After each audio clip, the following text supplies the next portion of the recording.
We talk with Shocker athletes and Shocker coaches to take fans behind the scenes. Saturday at 10 a.m. on KFH.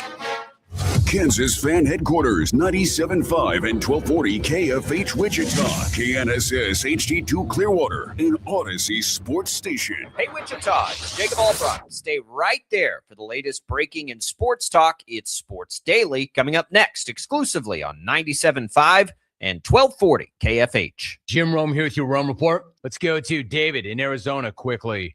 David, you made it in. What's going on? Hey, Jim, this is Dave Glutz, D. Glutz, over here on the frying pan in Arizona, brother. I know, David. No. I know. That's why I said, let's go to David in Arizona. Not a very good call. You know what I hate about that? That was his first call in 20 years, and he got run. My man, there's so few rules. But if you've been listening for 20 years, you know one of the rules. Do not restate who you are. David in Arizona. Actually, he kind of self-glossed, too. Not only did he reset who he was, he self-glossed. It's D. Glutz. I think he actually did both. You're lucky I didn't run you twice, my brother. I know it's David in Arizona. That's why I said, let's go to David in Arizona. So there you go. No. Before you're upset with me for running you, be glad you didn't get run twice, but now you have. I'm Jim Rome. Remember, you can follow me on Instagram at Jim Rome. 1 in 4 Americans have a disability. I'm one of them. I'm also a working mom who cares deeply about making sure every child with a disability thrives by getting their access needs met. We've got a trusted ally by our side. Easter Seals provides children and families the foundation for lifelong success through early learning programs, skills training, and prep for college and career. That's my Easter Seals. Make it yours. Join us at easterseals.com. While retinitis pigmentosa takes Mark's vision, his family gives him hope, whether at the family business or at home with his wife and sons. He knows he's not fighting alone. For 50 years, the Foundation Fighting Blindness has funded research into treatments and cures for blinding retinal diseases, providing hope to people with vision loss. And for Mark, winning the fight means being there for his family. The Foundation Fighting Blindness. Together, we're winning. Help us end blinding diseases at fightingblindness.org.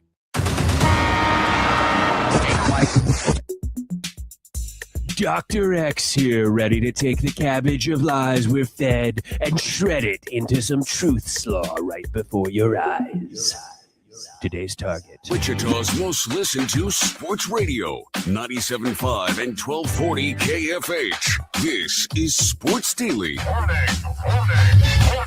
I'm warning you.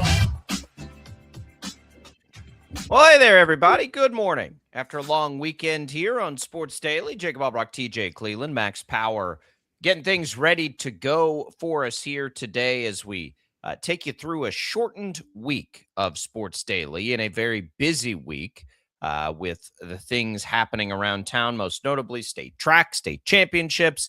That'll keep TJ Cleveland on his toes all week long. But we're here now, ready to take you through the long weekend on Sports Daily. Thanks for being here with us on the air, 97.5 FM, 1240 AM. You can call us at 869-1240. If you're listening to us on the Odyssey app, you can send us your voice messages there. Just hit the little microphone. If you're watching us on 12 News Connected this morning, we appreciate it. If you're watching Facebook, YouTube, X, you can leave video comments there. It's all available for you. Sports Daily at kfhradio.com is the email. Glad to have you here with us this morning. We're going to take you through what happened over the weekend with the Kansas City Royals, with Kansas Jayhawks baseball a little bit, catch you up with the entirety of the sports world. We get some news ahead of the SEC meetings. Greg Sankey talked with reporters for a long time yesterday. So we've got some things cooking for you, and it's all what's on tap. Brought to you by the Wichita Brewing Company, now featuring the cheeseburger in pizza dice pizza, beef, American and Monterey Jack cheese, pickle onion burger seasoning, drizzled with tangy burger sauce, cheeseburger in pizza dice at WBC, your summertime pizza made here. TJ, good morning. How are you? Jacob, big news. The Royals are officially ungrounded. They won a series, but I still can't tell if that means anything at all. Well, they're ungrounded because they should have beat the Yankees yesterday. Lucas Erceg blows the save. That was a tough blown save. Broken bats in there, and he did give up 4 hits, though. And he is I don't know. I don't know how to feel about Ursig, but they're playing well. They win those 2 against the Mariners, and then they come back and kind of blow that one to the Yankees. Ursig's not had, he's TJ. He's only had clean innings in like 2 of his last 5 appearances. So we got something to watch there with that too. But yeah, they're ungrounded. We'll talk Royals for sure because they're actually playing decent baseball again against good competition. You got to be careful, though, because this is the Yankees. That's why that one stings a little bit last night, right? You thought you had that one in hand. Didn't get it. How'd you hold up Memorial Day? A lot of yard work. Yard looks different, but it's all right. I got to do that probably tonight after work. I kept wanting to. We had some friends in town. We went and watched a Royals game in person. What day was that? Saturday, and then turned around and went to the KC Current game on Sunday, which was awesome, by the way, if you haven't been. Then we came back, and two old, TV friends we worked together a long time ago were in town. So it was a long day. Played a little golf, went to the pool. This old guy's getting tired. Not that kind of stamina, TJ, is it's hard to find. Opening day for the pool, right? Opening weekend, and it was Crestview. Shout out to Crestview Country Club. We'll just get that right out of the way. Great support of the program. Played 18 holes, no problem. Had a lot of fun. They went right over their big Memorial Day pool party. Now we've had bad weather, I believe, the last 2 years, at least last year. So it felt like the top blew off of that thing. Like it was a party. Now, like there were a lot of people. It was a lot of fun. That's the kind of thing when we mention them as supporters of the show, that I say, like, if you got a family, you might want to check that out, because that party yesterday, you'd be like, what is this? It was wild. It was fun though. It was fun. Long days. We're making it. So you didn't do anything fun. All yard work? Pretty much a lot of yard work and housework basically for the whole weekend. Let me tell you, I got into a mean wrestling match with some roots from a bush. We dug up some bushes that were here when we got the house. And man, let me tell you, you'd have thought we were digging up a tree. Those things are unbelievable. Like I was a couple, like thick. They were ginormous. Okay. I thought that I was like, you would have thought I was deadlifting by the end of the day. How much I was trying to rip up these things. It was unreal, but they're gone. That kind of stuff sucks. There's nothing fun about dealing like the maintenance of bushes and the trees. One. Yeah, doing that chore is that you do it and you just absolutely tear up your body doing it. And then when you're done, the yard doesn't look good. It looks terrible. No. You feel that's just the way it is with trimming trees. Like, because once you start that's like the most addictive thing ever. You're like, nah, better lose that one too. And then finally you get them all trimmed. And then it's like, well, what the hell am I going to do with all these tree limbs now in my yard? So you got to cut up what you've trimmed off, get it. I don't know how it works where you're at, but you got to bundle them all up and things and put them. Oh my God. Like, give me a truck and a trailer, please. But yeah, no, that's not fun yard work. It was hot yesterday too. It was a little balmy this weekend. We were up at that Current game on Sunday, and I kept looking at the temperature. I'm like, God, it's hot. It gets 70 degrees. Like, what in the world? Humidity's back, everybody. Humidity is back. Hope you're ready for it. Yeah, I hope everybody had a great Memorial Day weekend. Hope we're all able to remember and honor why we have that holiday. But it's TJ. This is your week from hell. It's almost over. I know it's just starting, but it's almost over. High school, a lot of things for the folks out there. Like this week on the calendar is one of the toughest of the year. It's just all the things happening with that state track meet and state championships, and it's state a lot. Baseball within basically Friday and Saturday is Thursday, Friday, and Saturday if you count golf. Golf, baseball, softball, soccer, track. It's nuts. It's just nuts. Absolutely nuts. And then it chills though, and then then we sit here and we'll be then like, man, I'm ready for everything to start up. Kudos, by the way, this is inside baseball here, but kudos to Keisha for finally. I mean, I don't know if it's ever happened until the past couple of years. Like finally doing it to say, like, you know what? Let's put 5 and 6A together in Wichita. Let's put these guys together over here and not make them at 6 different places like it's been in the past. Like it's the best. It is so much better. It will be so much better. This has always been the example. And then when they come and have everything in Wichita, like that is a dream scenario. Yep. Even for the players. That I know that like the Kansas City people are probably like, oh, we gotta go to Wichita. But like, you know how cool that is to sit and have basketball games all day long? That's cool. Well, it's a totally different experience. I mean, and I think people know it now. Like when I first moved here, there was resistance to this idea. Like, well, you know, like I don't know, man. Like that's really going to hurt some of these small communities that host them, and I do get that. Like I understand that, but at some point, like you want to do the best thing to highlight all your athletes and everything. And so I've always when I moved said, here, and I'm like, what do you mean? Everybody, you can only go to one site. What are you talking about? And like, yeah, you got to go to 2A this year to cover it. I'm like, well, why can't, like, because most other places you go to one site and they're all there at different times. Like you just, it's like a conference tournament.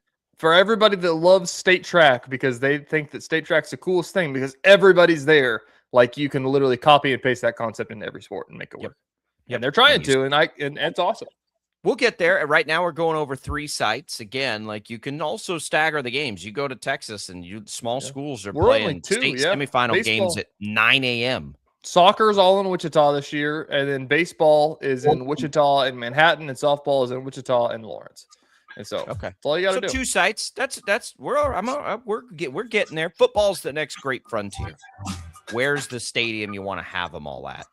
When they build this new stadium for the Chiefs, 2031. Let's aim for that. Put them all there. Yeah, so I mean, listen, that's me sacrificing our area but that's what you do because that would be the coolest thing.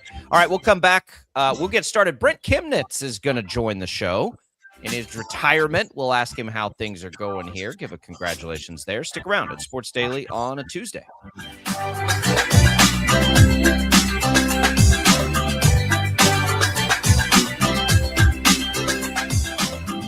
Lightning, hail, tornadoes, flooding. It's the worst of severe weather, and it's coming. Spring brings warmer temperatures, but also dangerous weather conditions. Stay up to date day or night with the Storm Team 12 weather app. You'll get accurate forecasts, so you can plan ahead and stay safe, no matter the weather. Download the Storm Team 12 weather app, brought to you by Stutzman's Greenhouse. The future of television has arrived. Next Gen TV is here with stunning video, movie theater quality sound, enhanced voice clarity, and interactive features, all upgradable for the future. Learn more at watchnextgentv.com.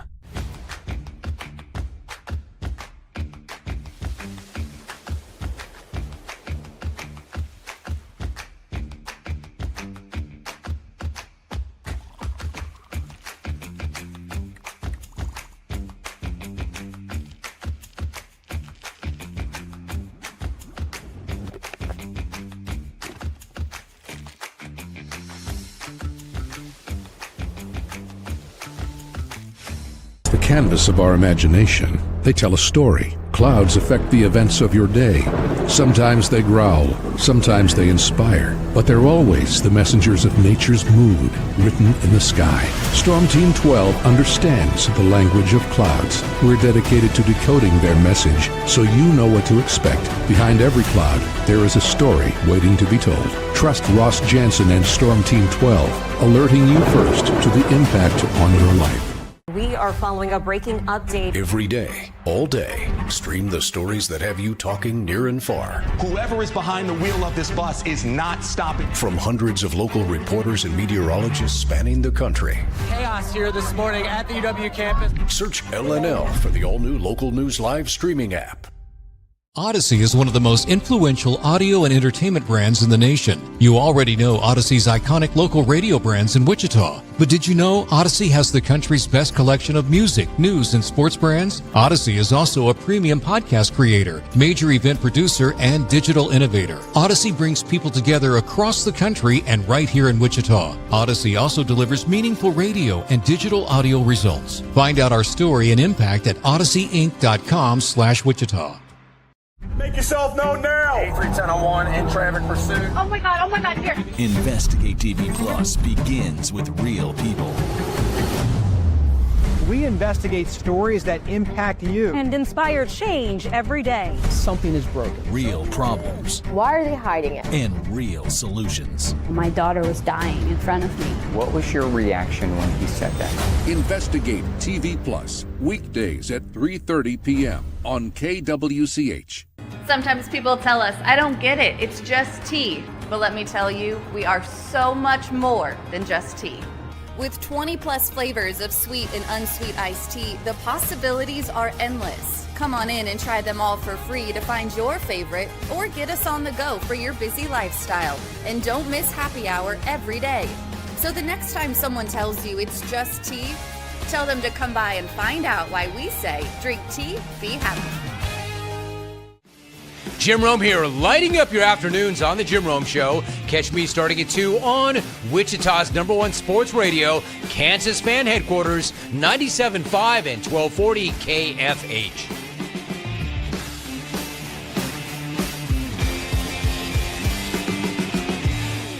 Mornings are busy. We're here to make your mornings better. We report the stories that affect you. 3 more hospitalized from contaminated apple juice just a day after the FDA issued a recall.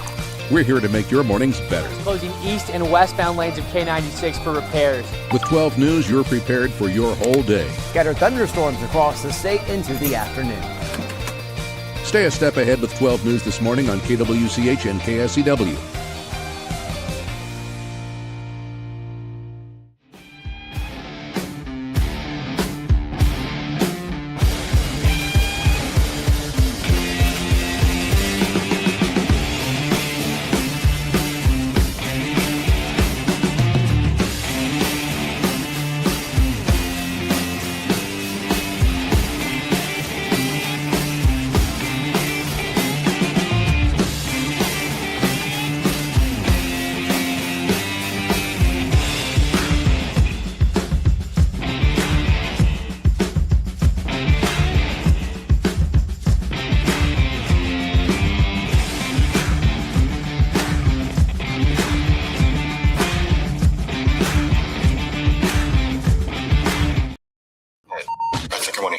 Sports Daily is on KFH.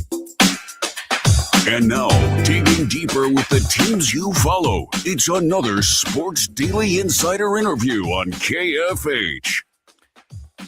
Yeah, we'll call it Insider. Brent Kemnitz, insider on everything happening in this area for the last close to 5 decades.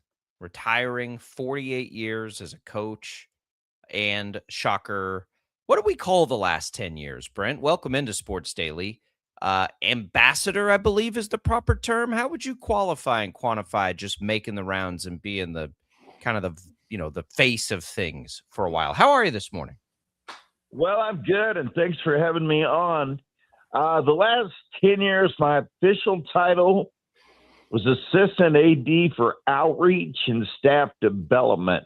Okay? What that means is find money. There you go.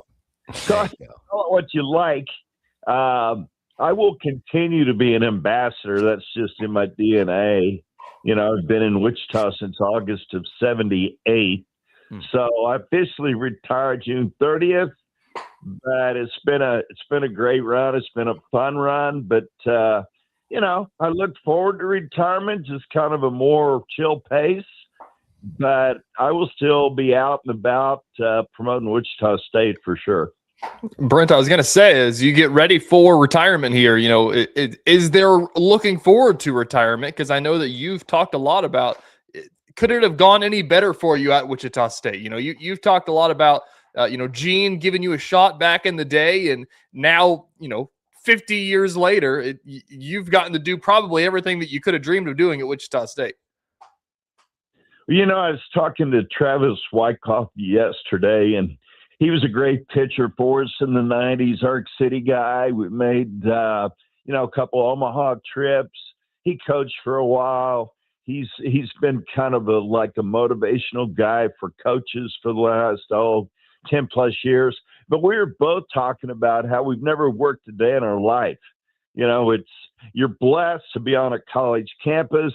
You know, as a left-handed pitcher at a small school, Phillips University in the 70s, and now 48 total at Wichita State. That's 52 falls that I've started the year on a college campus. There's nothing better to be around that age and the way their brains work and all those kind of things. You just can't describe it. So from that standpoint, I'm not sure, what my next step will be. I will be involved doing something at my own pace. I don't know if I'll grab an office somewhere or if I'll work out of the house. I'm not sure what, but I tell you this, I'm excited for what's ahead. And you guys know me. I've kind of gotten on this whole Twitter thing, which I was the last guy in the world that anybody thought would do that. And I've caught so much grief from my friends because I gave them trouble all the time about Twitter. What are you doing on Twitter? Are you serious? Now, of course, it's X. But I continue to post. I like getting out and about. And I do love promoting Wichita State, but I also love promoting Wichita.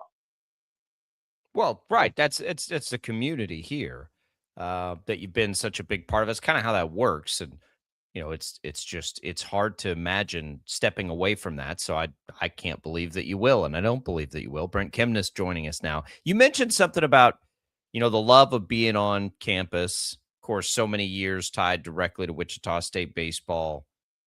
Things are changing in college sports, but does that part change? Has that part changed? We hear a lot about that. Is it, do you get the same college experience? Do these athletes get it the same way now as they did, 10 years ago before we entered this new frontier? Well, there is a challenge that we didn't have, for instance, when I coached 10 years ago. The whole portal, it's been well, discussed about people jumping in, jumping schools. It's like it doesn't feel like you have the same loyalty. So guys will go in, test their value, and maybe go to 4 schools in 4 years, which is the opposite of what, I learned from Gene Stevenson 100 years ago. We built a team. We built a culture. We built a program with people wanting to be here, recruiting high school guys, keeping them, the Bloomas, the Dreiferts, the Shane Dennis, you can go on and on. Guys were here 4 years, 3 if they were a high draft, but 4 years. And they bled, the black and gold, and they still continue to love it and promote it today. So there's more of a challenge now. We did see, our basketball team hold on to our top guys this year, which is exactly what needs to happen. I'm hoping baseball can hang on to the guys that are the core for them for next year. But there are challenges now that we didn't have as far as, guys coming here and staying. But I do still think that's a big key to building programs, building interest, because like I say with Gene, it was all about development. We're going to take guys and know we were going to have them. And each year they made a jump. Each year they got better. And we totally depended on that. Very, very seldom did we go after JC guys, and hardly ever transfers. And nothing against JC guys or transfers, because that's kind of the world today. We made a living on high school guys. Brent, in the same breath of that, is what I was going to ask, is that, Shocker basketball, Shocker baseball, both of them, really thrived in their heyday of getting guys in as freshmen, and they might not have played. Ron Baker was a walk-on and turned into an NBA player. You're talking about all the baseball examples you just listed off. You were with them when they won a World Series. Like, is that possible to do in the current landscape? Like, is that possible to get back to a level to where Shocker basketball is a top 5 team in the country and Shocker baseball is a perennial Omaha? Like, everything's changed, and now there's new powers and things that be of the NCAA and stuff like that. Is it possible to get back to that level ever? Well, I say yes, and I'll tell you why. But you bring up a good point. I brought up some baseball examples, but when you talk about Ron and Fred and Evan Wessel and Kel Cotton, it seemed like those guys were here like 8 years. And it was just like you knew what you were going to get. You had 3 or 4 holes you needed to fill, and we did. So it gave comfort because it's like, okay, we know we're going to get 20 plus. And with baseball, it was an absolute no-brainer. We were going to win 40 plus and go to a regional. That was the floor. Okay. And then for about 10 years during the whole decade of 12 to 18, 19, we knew getting in the tournament was just a given. And you kind of get used to that. You get spoiled with that. But to answer your question, it's never easy to, first of all, get in the tournament. We see that now. But to make runs, and in the baseball case, go to Omaha. We went like 5 of 6 times late early 90s. When you're in the middle of that, you just expect it. And so do the fans, and it just raises the bar. And in basketball, it was like you go to the Final Four in 13, you have the undefeated team in 14, 35-0 before we lose. The next year we beat KU in Omaha. I mean, you just go on, and getting to the second weekend was just kind of like, okay, that's what we do here. Well, that's never easy. So to say, okay, can we get back to that? I think the answer is yes, but you will also look across the country, and it's tougher for everybody. For example, look at the College World Series last year. 4 of the 8 teams that were in Omaha didn't even make a regional this year. I saw that. Think about that for a second. The national champion, LSU, didn't get in. So what you're seeing is you're seeing parity.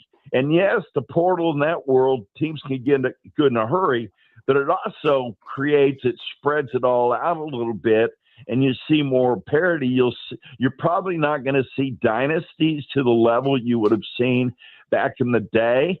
And I've said forever, us winning it in '89 motivated SEC schools. And they started putting money into their programs and facilities and budgets. And it was like, if Wichita State can win a national championship, we want to do that too. So it helped generate interest. I've said forever, Gene Stevenson, his record speaks for itself.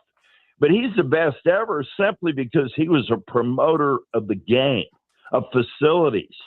So I know that was a long-winded way to answer your question, and it's yes, but it's tougher because of parity across the country in both sports mentioned. Gene, Brent Kemnitz joining us here, longtime Shocker baseball coach, ambassador, just retirement recently announced. So to kind of follow that, do you think both programs, you mentioned basketball briefly in the retention that they've got, how close is baseball, do you think, to getting back to that point? Another run through the postseason tournament there. Is Shocker baseball on the right track to get back to that point you've been talking about? Well, I'm a huge Brian Green fan and love Clags. Here's what I love about them.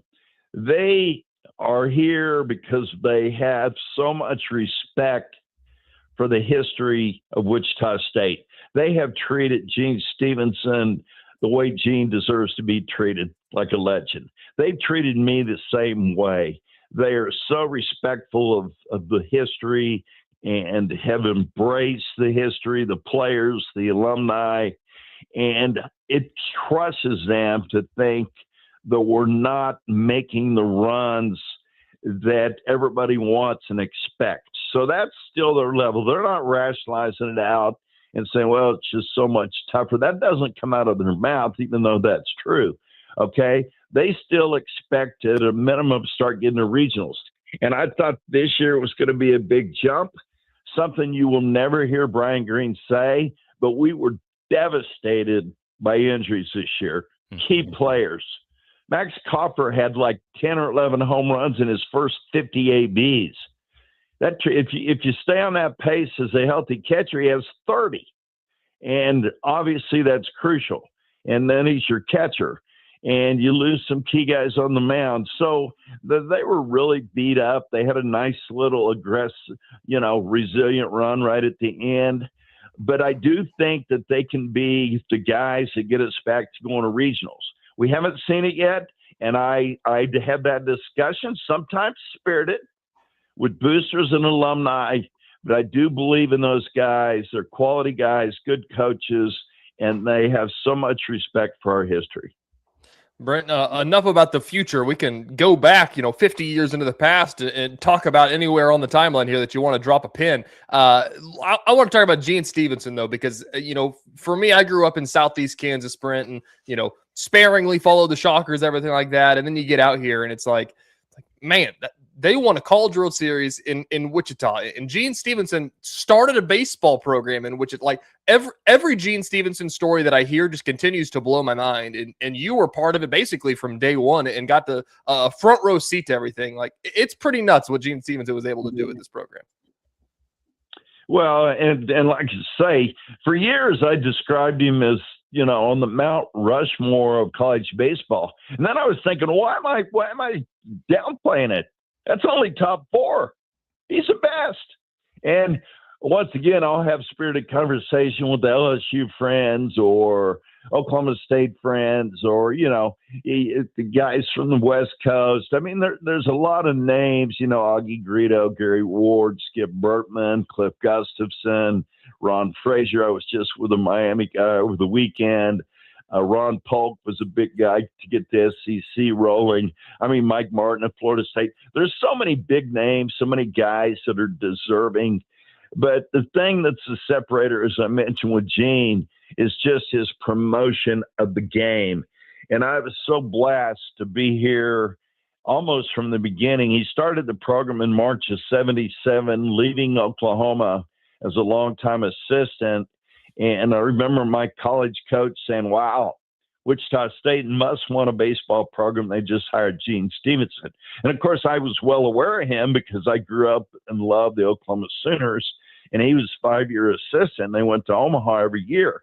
But anyway, just to watch what he did, you cannot put a price on the blueprint Gene had. And there was never a question as an insider, and Gene being the leader, it wasn't if we can do this, this is how it's going to happen. And it did.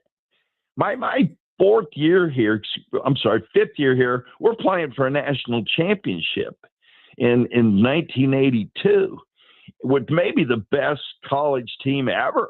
If you really want to look at it, future big leaguers, I mean, a pitching staff that was three All-Americans, a lineup that was just insane. Phil Stevenson, maybe certainly the best hitter Wichita State's had, but one of the best, if not the best college player ever. So there's just so many cool things that took place. We made 7 Omaha trips, 5 out of 6 late 80s, early 90s, the decade of the 90s. Listen to this one. During the decade of the 90s, we hosted 8 regionals. And those are the years there were only 8 sites. It wasn't 16 sites like they have today. I think they changed it in 98 and started having 16 sites. For that, it was 8. And we were just a given we were going to get one because we were really good on the field and we drew. I mean, our fans supported us and supported college baseball, and that was why they always handed Wichita State, for the most part, regionals. Maybe soon we will get back to that. Brent Kemnitz, congrats on the career. I know it's not over, but maybe technically it is. But congrats. We appreciate you stopping by. I know Wichita appreciates all your efforts over the years. Thank you. Thanks for being with us on Sports Daily. Well, I'm going to ask you to remember one thing, and thank you for those kind words. One of the very first shows for about 10 plus years I was on with Herlin Lutz, and I remember they had a guest host probably 20 years ago, and I was the guy, I was riding shotgun with him. The guest host, Jacob Albrecht. Am I right? We did that. It was, when was that? That was in 2014, probably.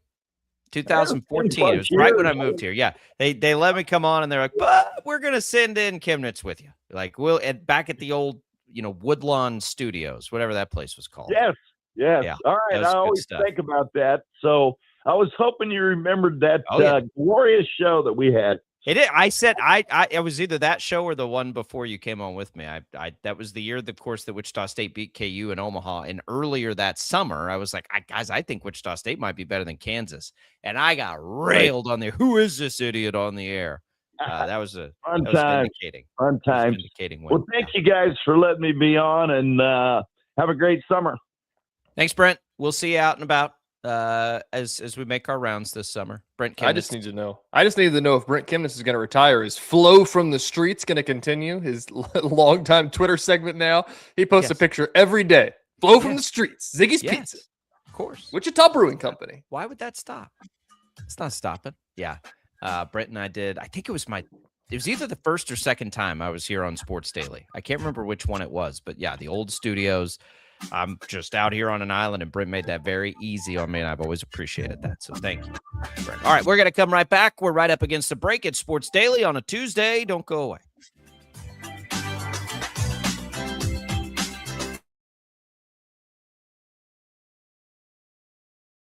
Lightning, hail, tornadoes, flooding. It's the worst of severe weather, and it's coming. Spring brings warmer temperatures, but also dangerous weather conditions. Stay up to date day or night with the Storm Team 12 weather app. You'll get accurate forecasts, so you can plan ahead and stay safe, no matter the weather. Download the Storm Team 12 weather app, brought to you by Stutzman's Greenhouse. The future of television has arrived. Next Gen TV is here with stunning video, movie theater quality sound, enhanced voice clarity, and interactive features, all upgradable for the future.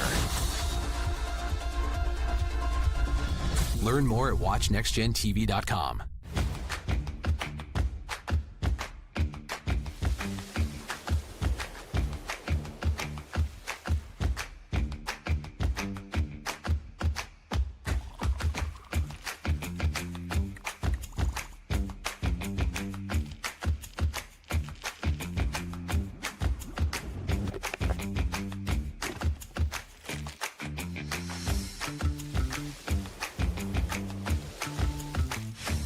Canvas of our imagination. They tell a story. Clouds affect the events of your day. Sometimes they growl, sometimes they inspire, but they're always the messengers of nature's mood, written in the sky. Storm Team 12 understands the language of clouds. We're dedicated to decoding their message, so you know what to expect. Behind every cloud, there is a story waiting to be told. Trust Ross Jansen and Storm Team 12, alerting you first to the impact on your life. We are following a breaking update. Every day, all day, stream the stories that have you talking near and far. Whoever is behind the wheel of this bus is not stopping. From hundreds of local reporters and meteorologists spanning the country. Chaos here this morning at the UW campus. Search LNL for the all-new Local News Live streaming app. Odyssey is one of the most influential audio and entertainment brands in the nation. You already know Odyssey's iconic local radio brands in Wichita. But did you know Odyssey has the country's best collection of music, news, and sports brands? Odyssey is also a premium podcast creator, major event producer, and digital innovator. Odyssey brings people together across the country and right here in Wichita. Odyssey also delivers meaningful radio and digital audio results. Find out our story and impact at odysseyinc.com/Wichita. Make yourself known now. 831001 in traffic pursuit. Oh my God, here. Investigate TV Plus begins with real people. We investigate stories that impact you and inspire change every day. Something is broken. Real problems. Why are they hiding it? And real solutions. My daughter was dying in front of me. What was your reaction when he said that? Investigate TV Plus, weekdays at 3:30 p.m. on KWCH. Sometimes people tell us, I don't get it, it's just tea. But let me tell you, we are so much more than just tea. With 20 plus flavors of sweet and unsweet iced tea, the possibilities are endless. Come on in and try them all for free to find your favorite or get us on the go for your busy lifestyle. And don't miss happy hour every day. So the next time someone tells you it's just tea, tell them to come by and find out why we say drink tea, be happy. Jim Rome here, lighting up your afternoons on The Jim Rome Show. Catch me starting at 2 on Wichita's #1 sports radio, Kansas Fan Headquarters, 97.5 and 1240 KFH.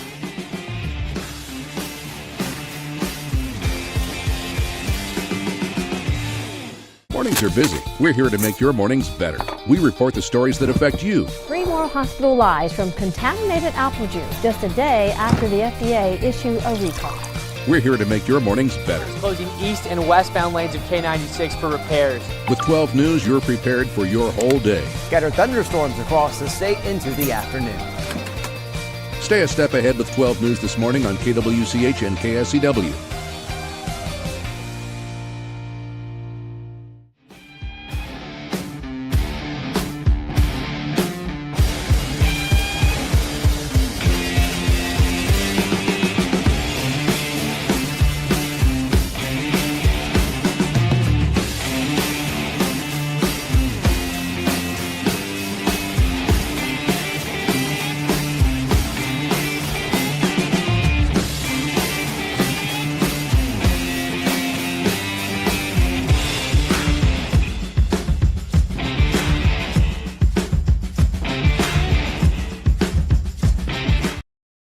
This thing. Go! Sports Daily is on KFH.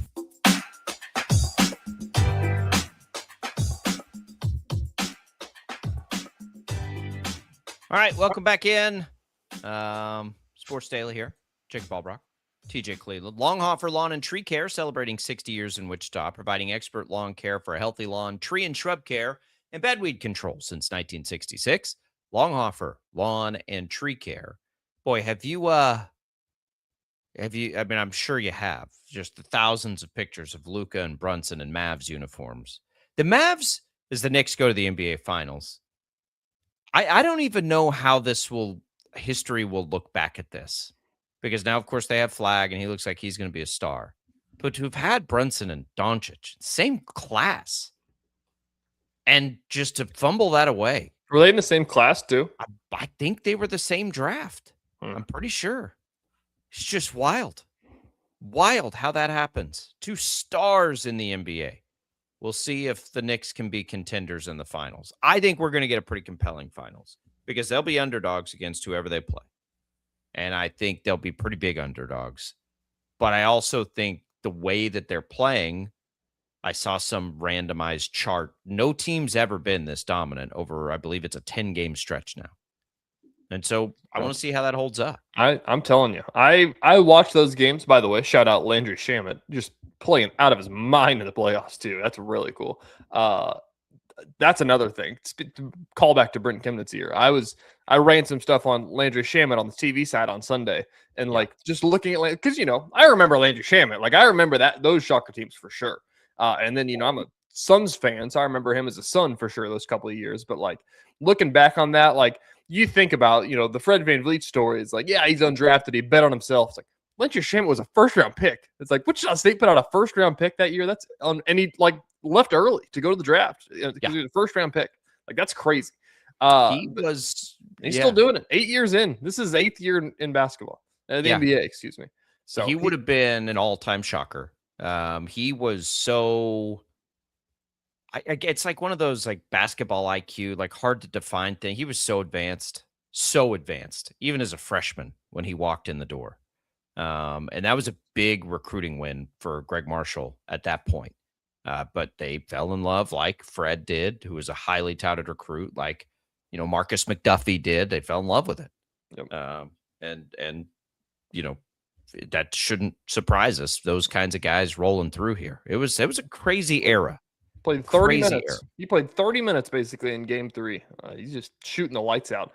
So that's cool. He's going to the NBA Finals now. I think it's the first time he's ever gone, which is insane. Because there was a joke for a while that Landry was on every team that got upset in the playoffs. Because it's stop getting this guy on your rosters because you're going to keep getting upset. Now he's finally getting to the finals. He can break the hex. He's playing really well as part of it too. He is, and it's just cool to see last night too. Craig got some minutes last night. Not for a good reason, but Craig got some minutes last night. Naquan Tomlin got some minutes last night. I forgot how many local ties are on the Cavs. So the analytical champions. We'll get into that in headlines. Anyways, I watch those games. We'll just talk a little bit about basketball here. I watch the games, and you and I are in the same boat. I'm locked in now, by the way, officially. You can pencil me in now. I've 100% been in the boat of whoever wins the West is the best team in basketball. Like, that series is insane. And then I watched the Knicks, and I'm like, how does anybody in the world beat those guys? They're insane. They've been doing it for a minute too. Like, it's not just, look, the Cavs aren't as good as the Thunder or the Spurs. If you lined up the rosters, of Thunder, Spurs, and Knicks, it's probably that order of like talented rosters. Like, the Knicks are good, but they're not the Thunder. They're not the Spurs, but they are red hot. Well, I don't remember ever seeing since that, game 4 against the Hawks. So from that point on, how many times you've just had absolute blowouts, including game 4 against Cleveland, who didn't really show up. But I think they're going to have a chance here. I do. And again, I'm like, full disclosure for everybody listening, like, don't go, dump a bunch of money in a sports book based on the depth of NBA knowledge this year from TJ and I. We walk into college basketball, but it's hard not to get caught up in this. And then you look at their rotation, and you're like, oh yeah, like, they're all really good players. That was the other point that I wanted to make, is that, you and I, Jacob, as the casual NBA fans that we are, there's a lot of, over the past, half decade, probably especially, stars that we like. Where did these guys come from? And, like Nikola Jokic, like, obviously, Nikola Jokic, but like, oh, this guy's good now. Okay. Like, stuff like that. Like, the stars that we don't know because they didn't play college basketball or they didn't play at a high level in college. And then they blossomed in the NBA and stuff like that. Like, look at the Knicks roster. Like, those are all college legends. Like, basically, all those Villanova guys were like, won a national championship or were around the vicinity of the national championship there. Karl Anthony Towns was one of the best players in college basketball his year that he played at Kentucky. Like, Mikal Bridges at Villanova, Jalen Brunson at Villanova. That's an awesome roster. Yeah, Landry Shaman at Wichita State. Yep, you can root for that team, and they've got, it's been so long and all the things that you're reading about and stuff today. And then they'll just have to sit and watch as the Thunder and the Spurs on the other side continue to kind of beat each other up a little bit here. That series is awesome. That series is going to be great too. We get game 5 tonight. Is that right? I believe that's correct. In Oklahoma City. That is tonight. And it will be fascinating. It'll be fascinating. I've seen, the Thunder are kind of becoming the enemy, not just because they're winning, but because of the way they play. See that foul on De'Aaron Fox on SGA's pull up? Like, absolutely did not even make contact with him, and then he fell on the ground after, and they gave him the foul call. Like, people hate that, and I don't like it either. I'm not going to hold it against Oklahoma City because it works, but it's like, nobody wants to watch free throws. It's the age-old James Harden argument. The year James Harden won the MVP, people lost their minds about the way James Harden played basketball. He doesn't do it anymore, hardly, because he's not. I don't know if he's sly. In shape to do it. I don't think he's quite as sly as he was when he played for the Rockets that year. But yeah, I don't know. There's an epidemic in the NBA, and really, there's not. It doesn't happen in college, which kind of blows my mind. I don't know if that's just college refs just saying, like, I don't care, I'm not blowing my whistle. No, college refs, the amount of contact I feel like we see in college is more, which I prefer it. It's why I've been such a, we talk about the TBT. It's why I love the Elam ending. I hate free throws. I like what they do, and I understand their importance. And for a team like Wichita State last year, it became a really important part of their game for the right reasons. And you do like to see players get more aggressive. But if Fred VanVleet played the way in college and got an NBA whistle, he'd have shot 25 free throws a game. Yeah. I mean, his offense was predicated on just driving down and getting hammered. Look at the Kenyon Giles stats from this past year. I remember Taylor pointing some of these out on Twitter, is that Kenyon Giles had like multiple 30-point games with less than 3 free throws shot. Right. It's like, that's what makes it feel like when you watch him, you're like, this is unbelievable. And it's because there's no free points. He's just making everything easy for him. Yeah. But, that's Oklahoma City's been able to carve out their way, their path. They do it really well, and it's good for basketball if they kind of become an enemy here. I was talking to some people about Wemby this weekend, and just like I love how much he's leaning into this villainous. Yeah. That's one that one you can see from 10 miles away is that if the Spurs win the championship and if the Spurs win back to back, people will absolutely make Wembanyama a villain. And he will 100% buy into that. He's trying to do it, and I'm so glad that he is. Who is the great villain of the NBA right now to opposing teams? I don't even know. I mean, it's been a minute. It was obviously Jordan, and then Kobe was probably for playing a villain was even better at it. No, LeBron.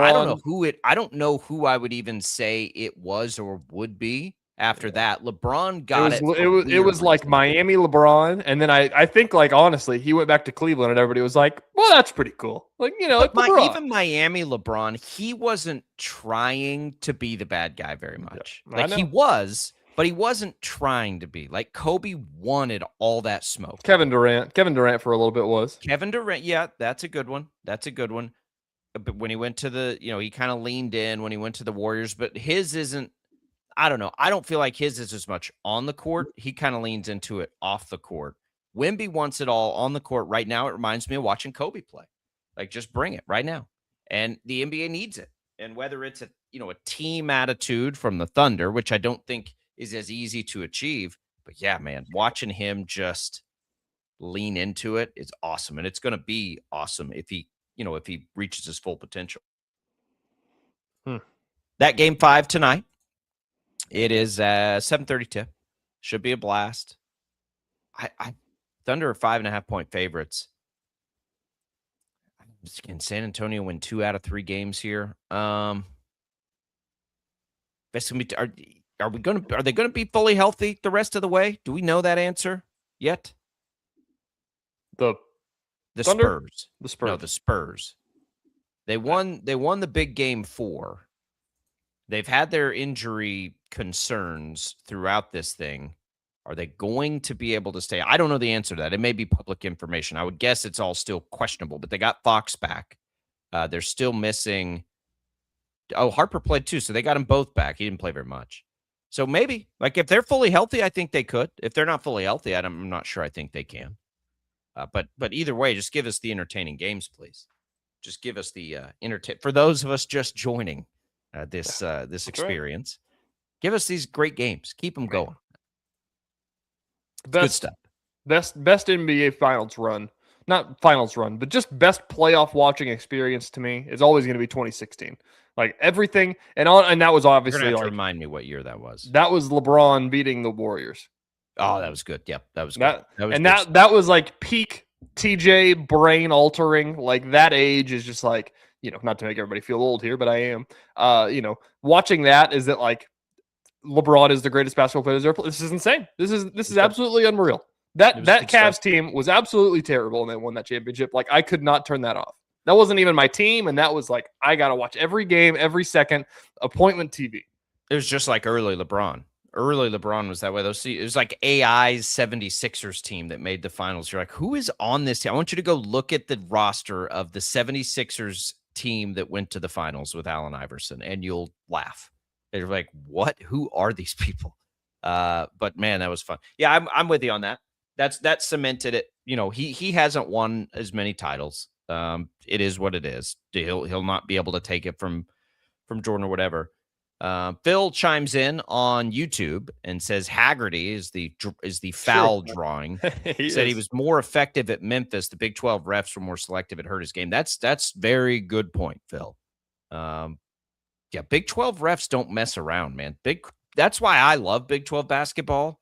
It is physical now. And yeah, that's a good point. It probably had something to do with Haggerty and not being able to play his game the way he wanted. Man, when I used to watch Fred VanVleet play, I'm like, how does he not get a foul called on him every time? Like they blow him up on every drive to the basket, and you just scratch your head. And he'd score anyway, but it was Yeah. Different game. All right, we'll come back. We got some fun in the next hour. Let's hit this SEC story, the early reportings there. We'll get caught up. Royals are out of the doghouse, at least for interest's sake. So we'll get to all of it here in another hour of Sports Daily. Thanks to Prairie Fire Coffee for keeping all the Odyssey studios fueled up every day. We'll be right back.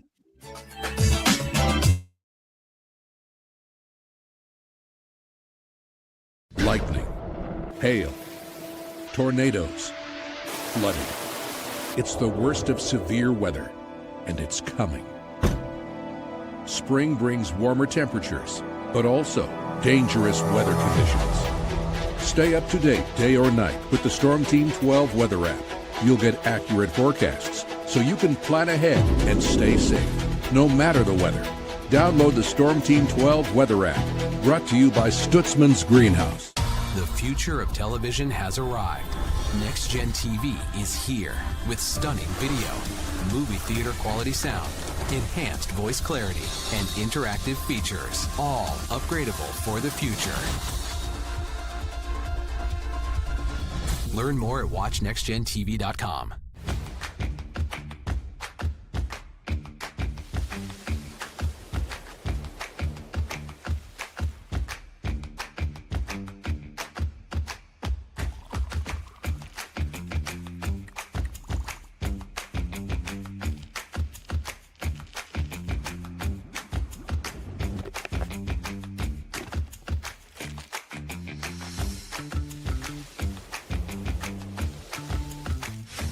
The canvas of our imagination. They tell a story. Clouds affect the events of your day.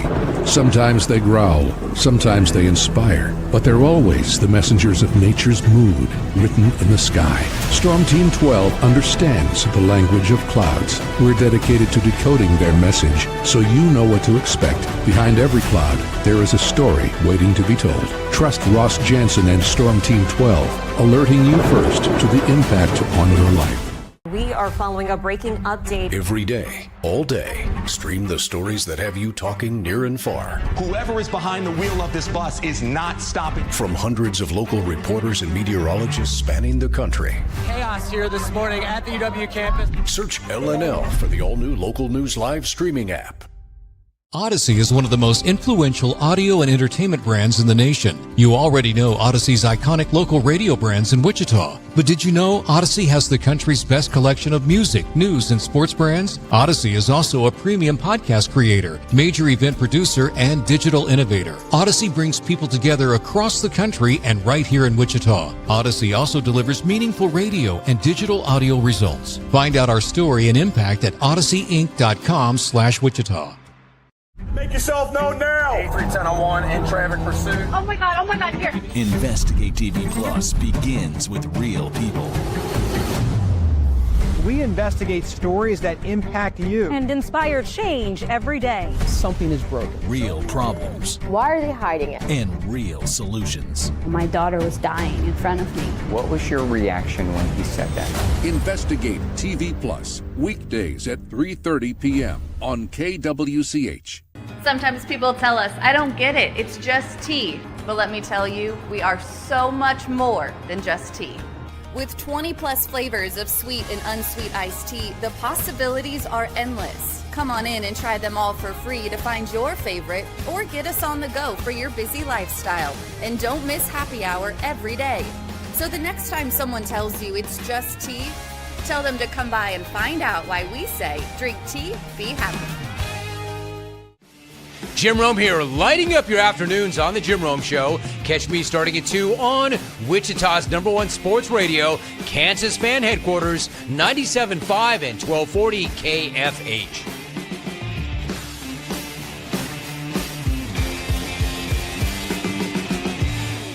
Mornings are busy. We're here to make your mornings better. We report the stories that affect you. 3 more hospital lies from contaminated apple juice just a day after the FDA issued a recall. We're here to make your mornings better. Closing east and westbound lanes of K96 for repairs. With 12 News, you're prepared for your whole day. Scattered thunderstorms across the state into the afternoon. Stay a step ahead with 12 News this morning on KWCH and KSCW.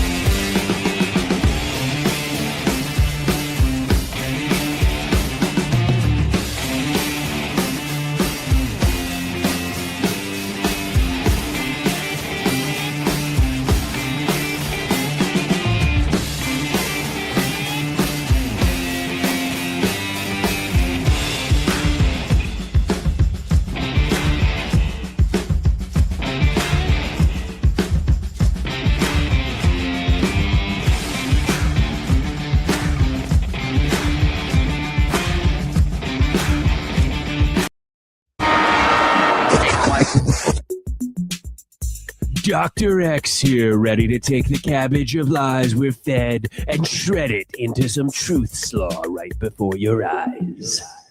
Today's target. Wichita's most listened to sports radio, 97.5 and 1240 KFH. This is Sports Daily. Warning. I'm warning you. All right, welcome in another hour of Sports Daily for you, everybody, on a Tuesday following the Memorial Day weekend as we get ready for kind of a crazy week of things. We'll take you through. We'll get you some Royals coverage here. Gotta win this series against the Yankees. That'd be big. That's a tough loss. We'll see how they respond to it, the Royals. We'll have that conversation.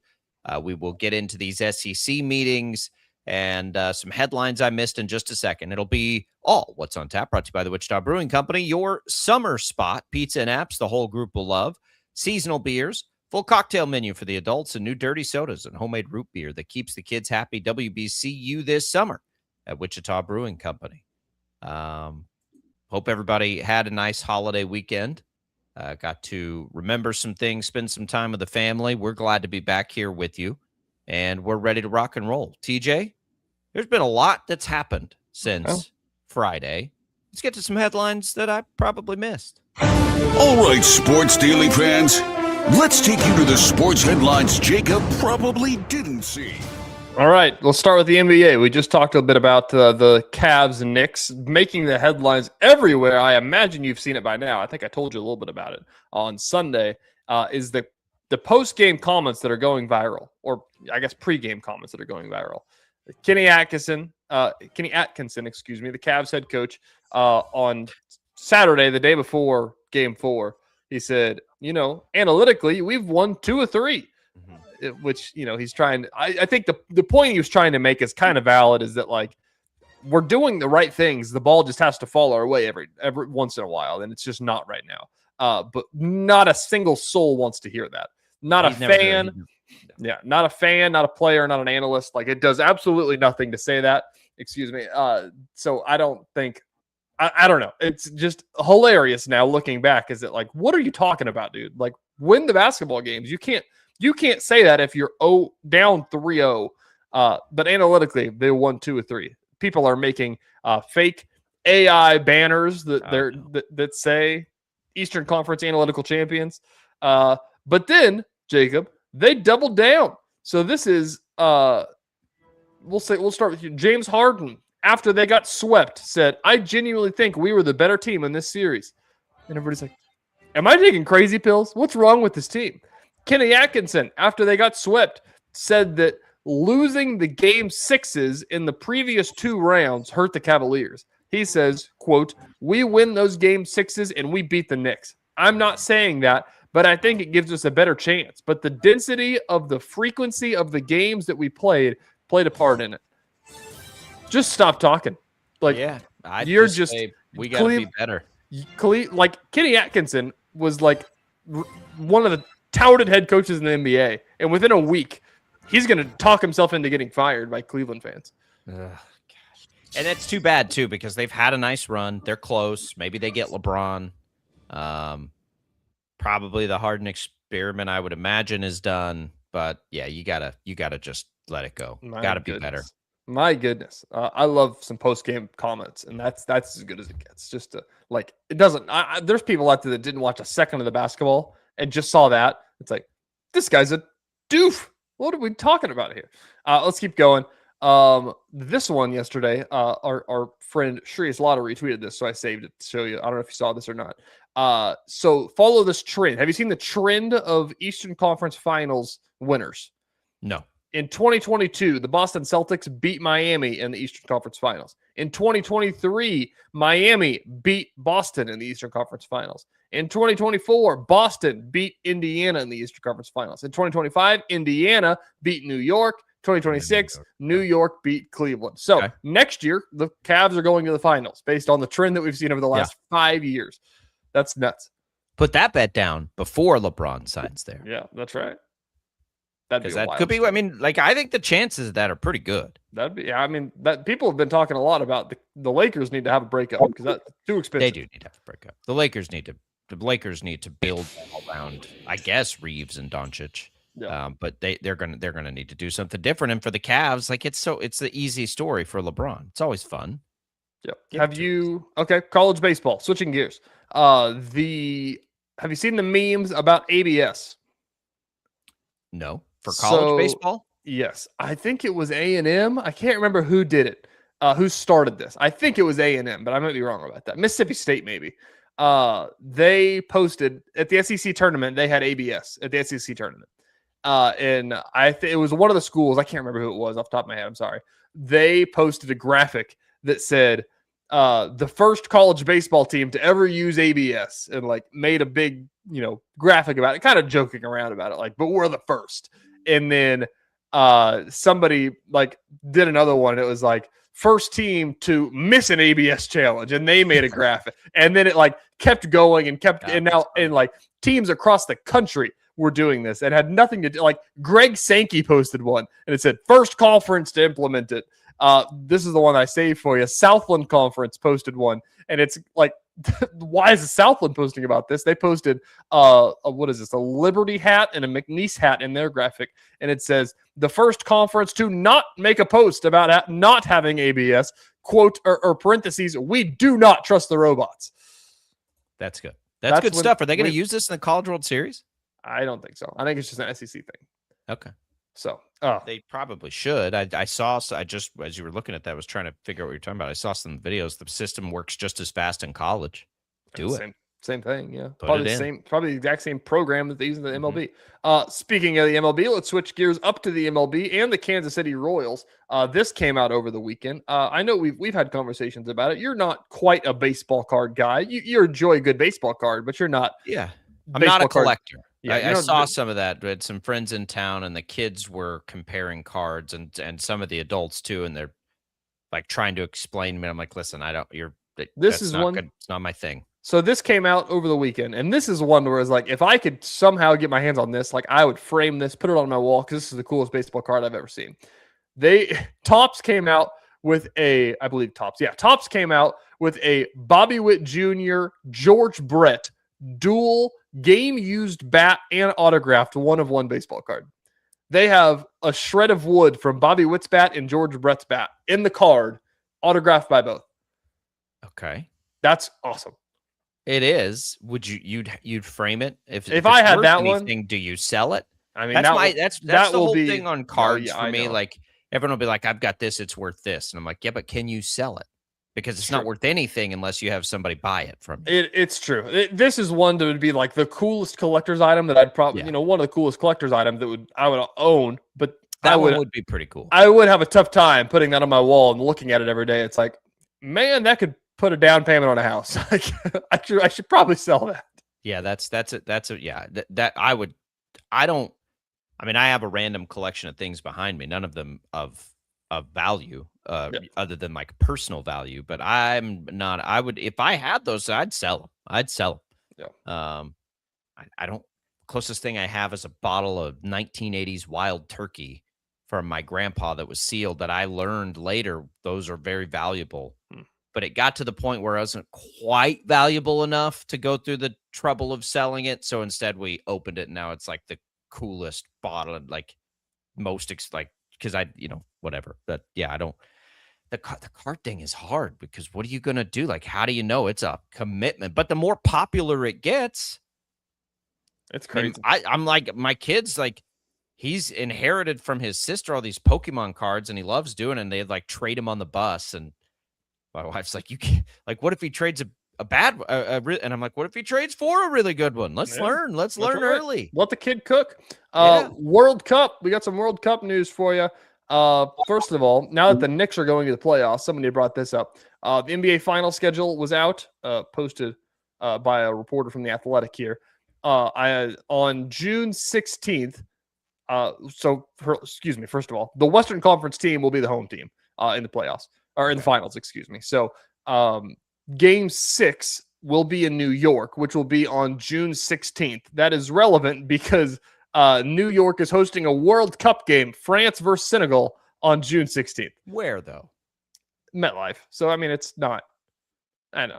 they're going to run out of hotel rooms in New York. Yeah, it's true. I mean, the MSG and MetLife, I get they're literally in different states, but still, that's a wild. Well, and two, like Knick fans aren't going to like be traveling in necessarily. They already live there. Say it would be more so like Spurs or Thunder fans coming in, while also the entire country of France is in New York. Probably. If we get anybody coming in for the World Cup, maybe they'll be able to catch a doubleheader. There won't be any tickets sold. Yeah.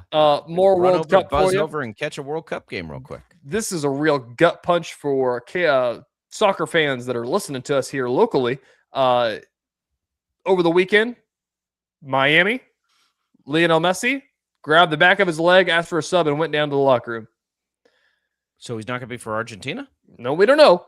We don't know how hurt he was. People are acting like this was just preventative because he felt a little something, and was like, I'm not risking that. The World Cup is in a couple of weeks. I'm taking myself out of this game and not messing this up. Yeah, So, we got to have Messi. Messi said, I'm not risking this for Inter Miami. We don't know if Messi's going to play if he's healthy. He's on the preliminary roster, so we don't know if he was just going to How skip. do they not have a team already? We got there's so much about soccer I don't understand. No. All right, one more stupid one. How's he not already on the team? I got a stupid one for you on the way out. Two teams in Call of Power 5 that have not won national championships, Virginia Tech and K-State. Bad news for K-State. The Virginia Tech dressage team won the national championship over the weekend. Oh, K-State's got judging titles. We're gonna tally them up, baby. And I don't even know what dressage is. Some equestrian something. Got it. If we can count dressage, we can count meat judging titles. Get out of here with all that. All right, we're coming right back. We got more sports.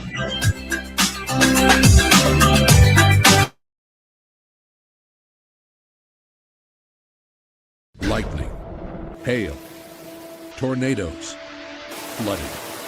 It's the worst of severe weather, and it's coming. Spring brings warmer temperatures, but also dangerous weather conditions. Stay up to date day or night with the Storm Team 12 weather app. You'll get accurate forecasts so you can plan ahead and stay safe, no matter the weather. Download the Storm Team 12 weather app, brought to you by Stutzman's Greenhouse. The future of television has arrived. Next Gen TV is here with stunning video, movie theater quality sound, enhanced voice clarity, and interactive features, all upgradable for the future. Learn more at watchnextgentv.com.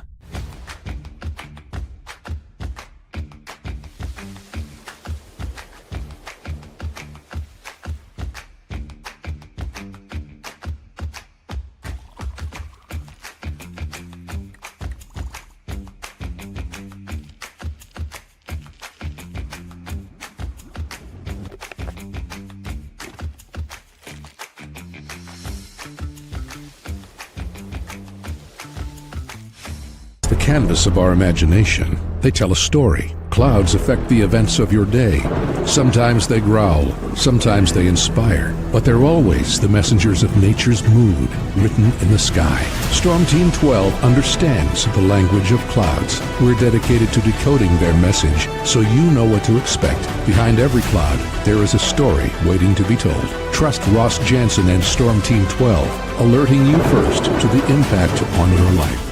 We are following a breaking update. Every day, all day, stream the stories that have you talking near and far. Whoever is behind the wheel of this bus is not stopping. From hundreds of local reporters and meteorologists spanning the country. Chaos here this morning at the UW campus. Search LNL for the all-new Local News Live streaming app. Odyssey is one of the most influential audio and entertainment brands in the nation. You already know Odyssey's iconic local radio brands in Wichita. But did you know Odyssey has the country's best collection of music, news, and sports brands? Odyssey is also a premium podcast creator, major event producer, and digital innovator. Odyssey brings people together across the country and right here in Wichita. Odyssey also delivers meaningful radio and digital audio results. Find out our story and impact at odysseyinc.com/Wichita. Make yourself known now. 83101 in traffic pursuit. Oh my God, here. Investigate TV Plus begins with real people. We investigate stories that impact you. And inspire change every day. Something is broken. Real problems Why are they hiding it? and real solutions. My daughter was dying in front of me. What was your reaction when he said that? Investigate TV Plus, weekdays at 3:30 p.m. on KWCH.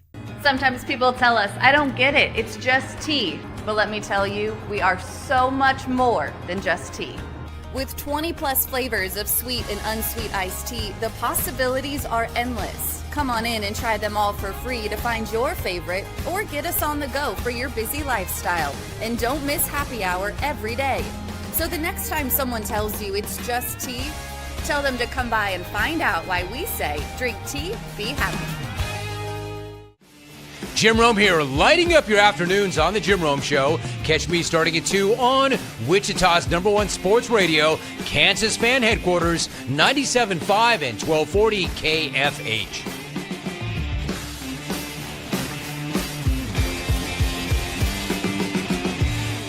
Mornings are busy. We're here to make your mornings better.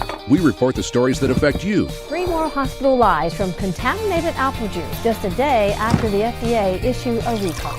We're here to make your mornings better. Closing east and westbound lanes of K96 for repairs. With 12 News, you're prepared for your whole day. Scattered thunderstorms across the state into the afternoon. Stay a step ahead with 12 News this morning on KWCH and KSCW.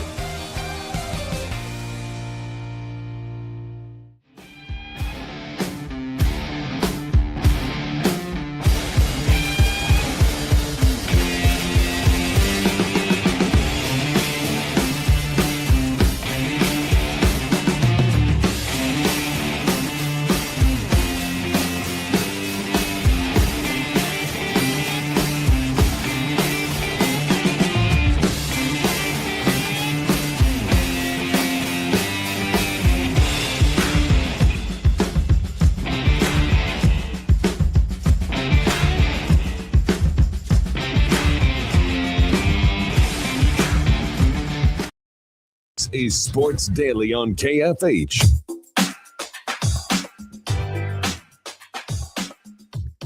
right, welcome back in, everybody, to Sports Daily. Glad to be here with you on this Tuesday, following the holiday weekend.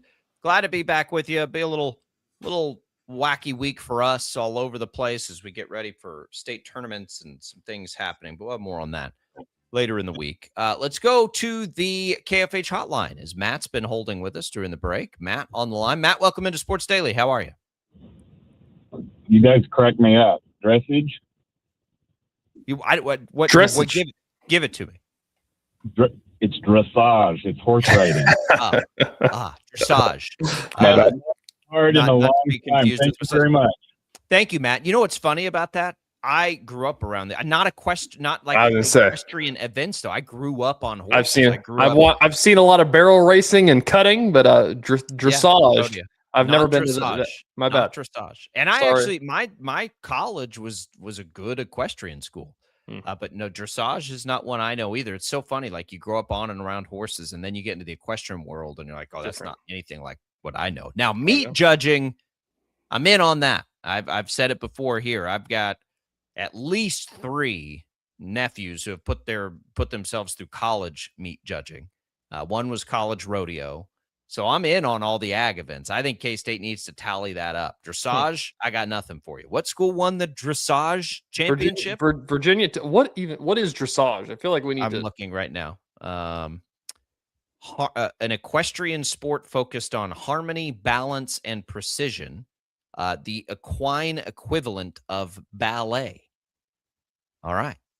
Yeah, if it's unrelated to like cowboy work and rodeo, I don't know a lot about the finer levels of equestrian.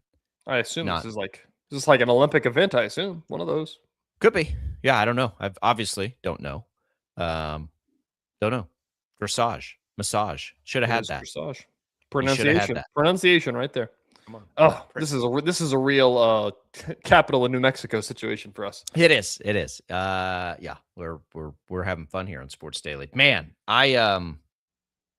it's things that headlines I've missed, and it's fine. The current, how much fun those games are and their players. I walk in. So first of all, I don't think I put this out on social. My son went tarps off at the Royals game, and I might never have been prouder yet in his life. 6 years old. Tarps off was getting cool. He looks at me. He's like, should I do that, Dad? And I'm like, yes, you should. And he did. And his sisters and his mom was probably more okay with it. His sisters were pretty like, you can't do that. And he owned it. So that was great. So then we go to the current game the next day, which again, I would tell people we had so much fun at the current game. So much fun. And I don't know any of the players. I don't know. I mean, I'm learning more about soccer as my kids are getting older, and the other parents kind of give me a hard time because I still don't understand like offsides fully. And I just yell it all the time if the other team does something good. But I think we saw 26 shots on goal in that game. 26.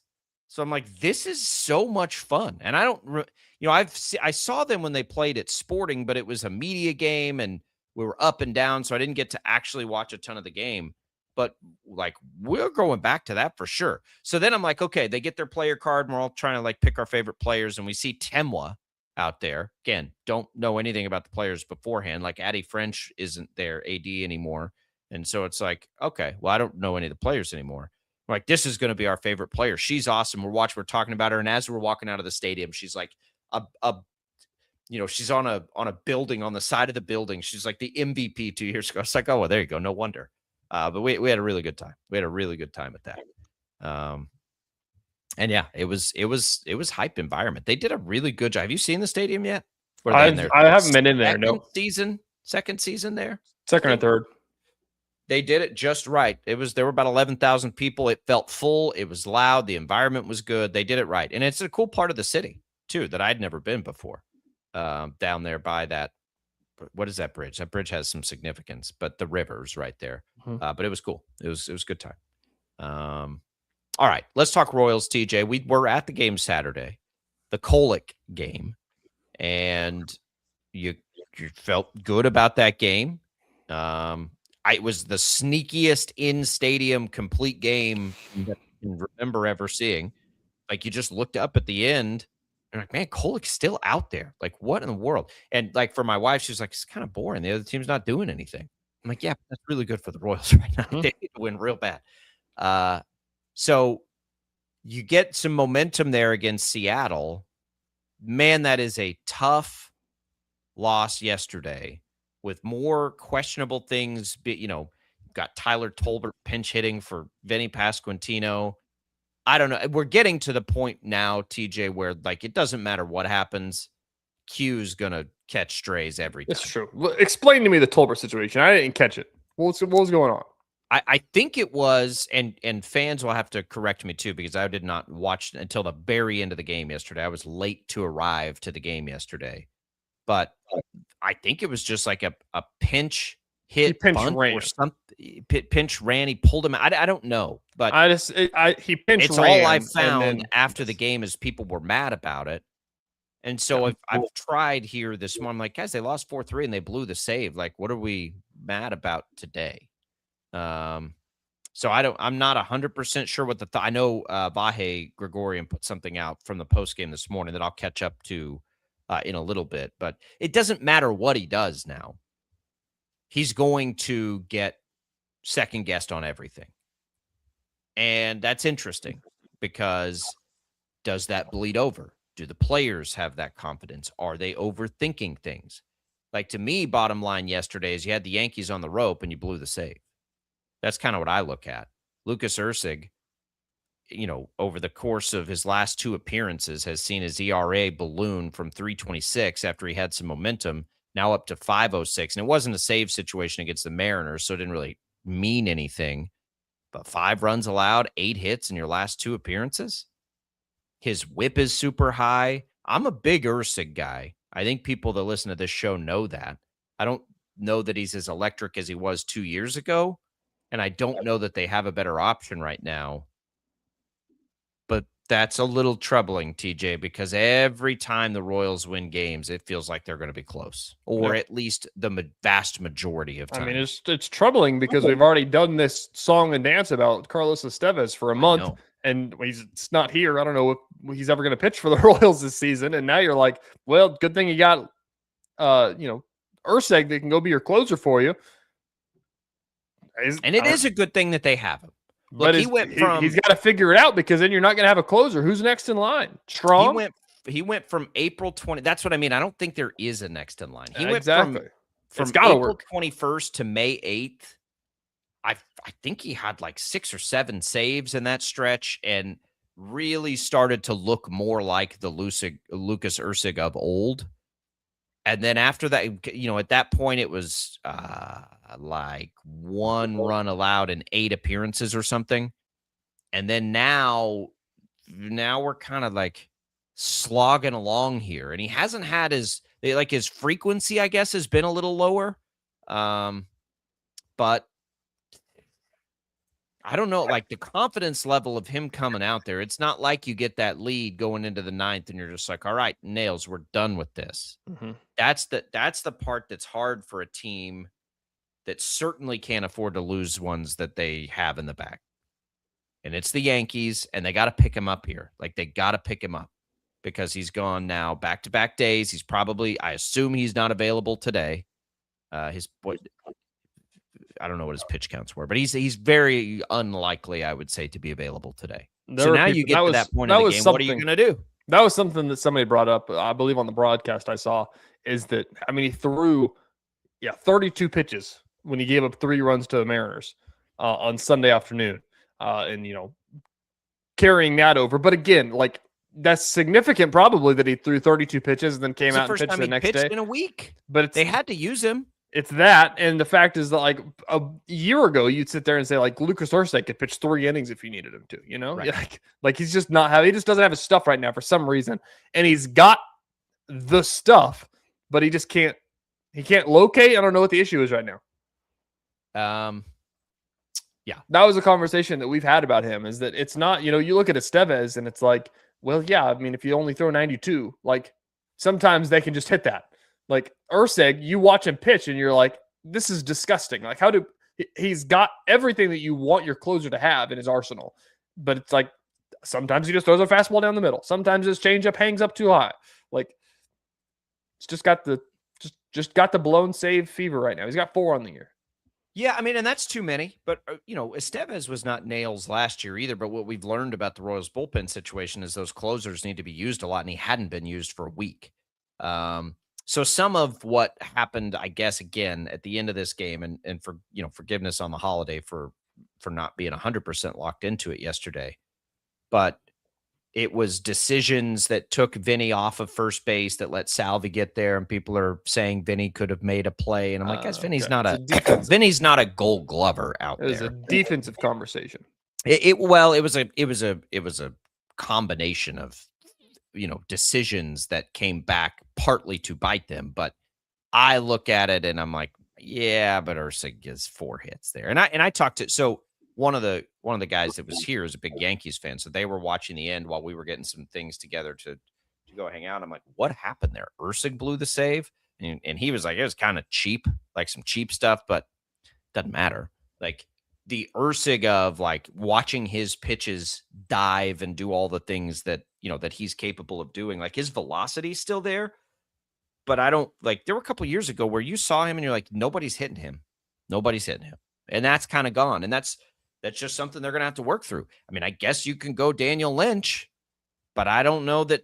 I don't think that's the right call. I think you just got to keep rolling Ursig out. But again, he won't be available today, so big offense would be a nice thing to see the Royals get today. We'll see. They play the Yankees again. Man, they just here's what you have to do. I think as they're 10 games under 500, you can't even look at the standings anymore. Right? Like you got to throw those out the window. No more standings. We're ignoring them. You can't look at them.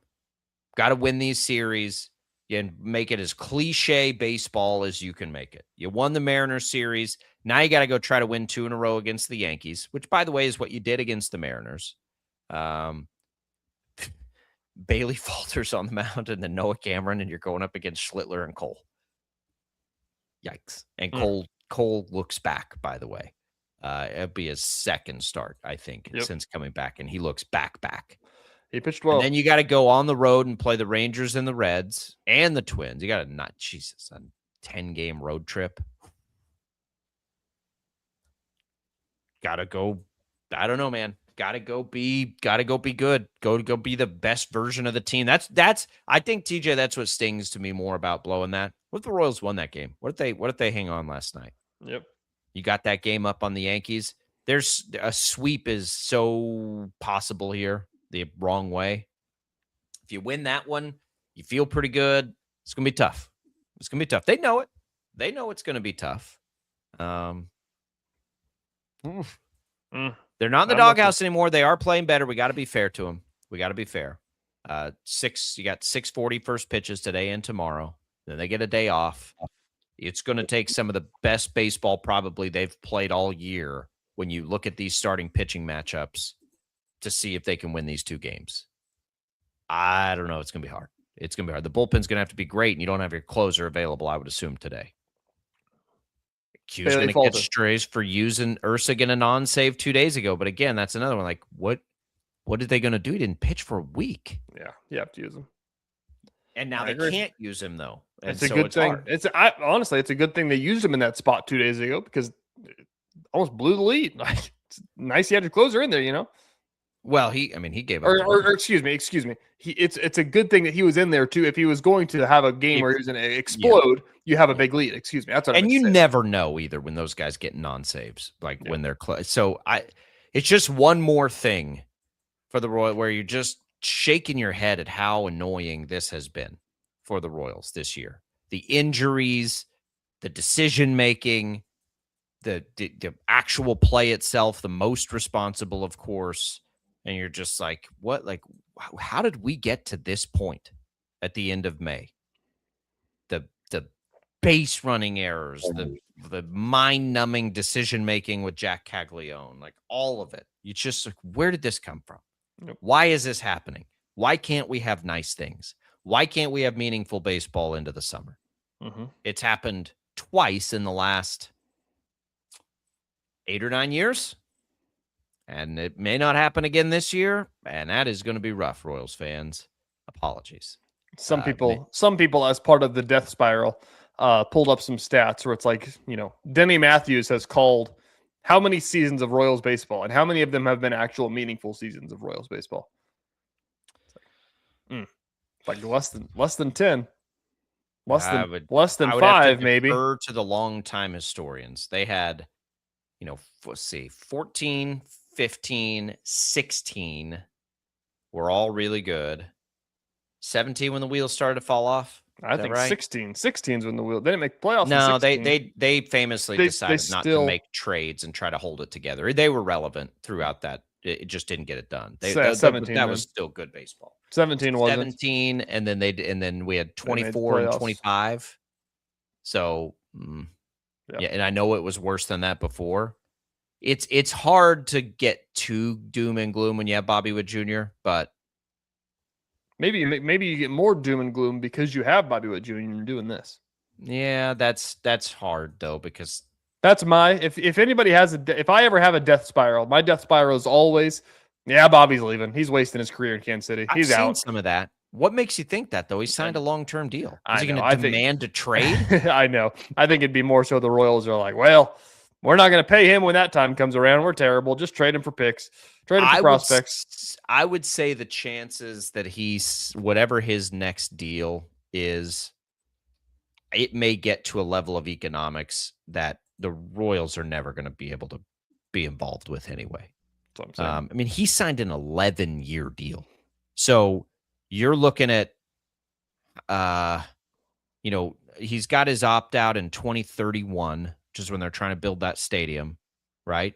So you've got this year and then 1, 2, 3, 4 more years, and then he can opt out, which he almost certainly will after every year of that point. Now, I don't know what else would prevent him from opting out from 2031 to 2034. Those are his $35 million a year seasons. I mean, there's almost no chance he doesn't opt out of that. Yeah. When we look at the economics of baseball. So they'll have him for 4 more. Can you salvage this season? And what does it look like for the next 4 years after this season? They're not going to trade Bobby Witt Jr. I don't think he's going to demand a trade or do anything like that. It just gets to the point on that first opt-out. The Royals can afford to pay him $60 million a year or more, maybe, depending on what the economics of baseball look like at that point. I don't know if they can, but they're also building a new stadium. So do you go into that new stadium without Bobby Witt Jr.? Just or is this why they're going to try to rush that timeline and get in there by 2030 so you can at least get one? Maybe that's why they said that. Yeah, I don't know. You just got to find ways to win games and find ways to get into playoffs and just make, like, the team is good. Like, this is the best team on paper that we've had. I agree. You cannot think about that stuff. Like, that stuff is next level. Like, you can't go back there. Even if this year goes sideways, like, you cannot go back to that place. Cannot do it. Cannot do it. All right, we'll come back. Let's hit on what these SEC conversations, I guess, the very early ones from Greg Sankey have been. That's next on Sports.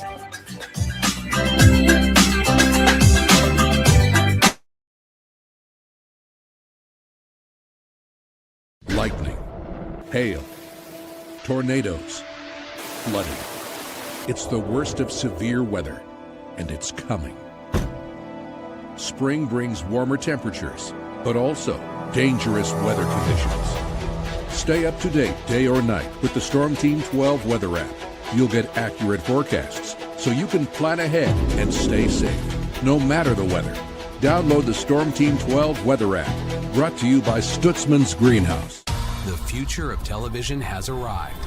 Next Gen TV is here with stunning video, movie theater quality sound, enhanced voice clarity, and interactive features, all upgradable for the future.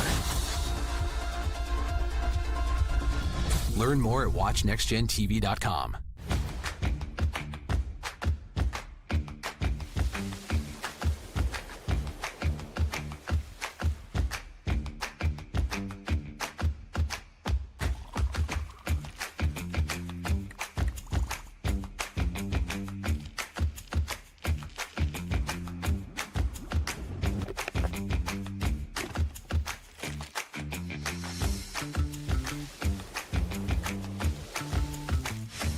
Canvas of our imagination. They tell a story. Clouds affect the events of your day. Sometimes they growl, sometimes they inspire, but they're always the messengers of nature's mood, written in the sky. Storm Team 12 understands the language of clouds. We're dedicated to decoding their message, so you know what to expect. Behind every cloud, there is a story waiting to be told. Trust Ross Jansen and Storm Team 12, alerting you first to the impact on your life. We are following a breaking update. Every day, all day, stream the stories that have you talking near and far. Whoever is behind the wheel of this bus is not stopping. From hundreds of local reporters and meteorologists spanning the country. Chaos here this morning at the UW campus. Search LNL for the all-new Local News Live streaming app. Odyssey is one of the most influential audio and entertainment brands in the nation. You already know Odyssey's iconic local radio brands in Wichita. But did you know Odyssey has the country's best collection of music, news, and sports brands? Odyssey is also a premium podcast creator, major event producer, and digital innovator. Odyssey brings people together across the country and right here in Wichita. Odyssey also delivers meaningful radio and digital audio results. Find out our story and impact at odysseyinc.com/Wichita. Make yourself known now. 83101 in traffic pursuit. Oh my God, here. Investigate TV Plus begins with real people. We investigate stories that impact you And inspire change every day. Something is broken. Real problems. Why are they hiding it? And real solutions. My daughter was dying in front of me. What was your reaction when he said that? Investigate TV Plus, weekdays at 3:30 p.m. on KWCH. Sometimes people tell us, I don't get it, it's just tea. But let me tell you, we are so much more than just tea.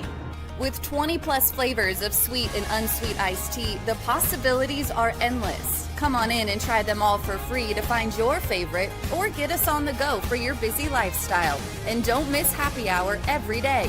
So the next time someone tells you it's just tea, tell them to come by and find out why we say drink tea, be happy.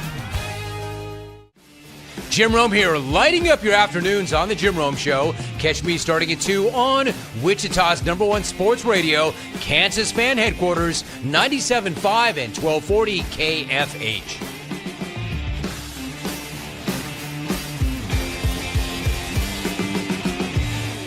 Mornings are busy. We're here to make your mornings better. We report the stories that affect you. 3 more hospital lies from contaminated apple juice just a day after the FDA issued a recall. We're here to make your mornings better. Closing east and westbound lanes of K96 for repairs. With 12 News, you're prepared for your whole day. Scattered thunderstorms across the state into the afternoon. Stay a step ahead with 12 News this morning on KWCH and KSCW.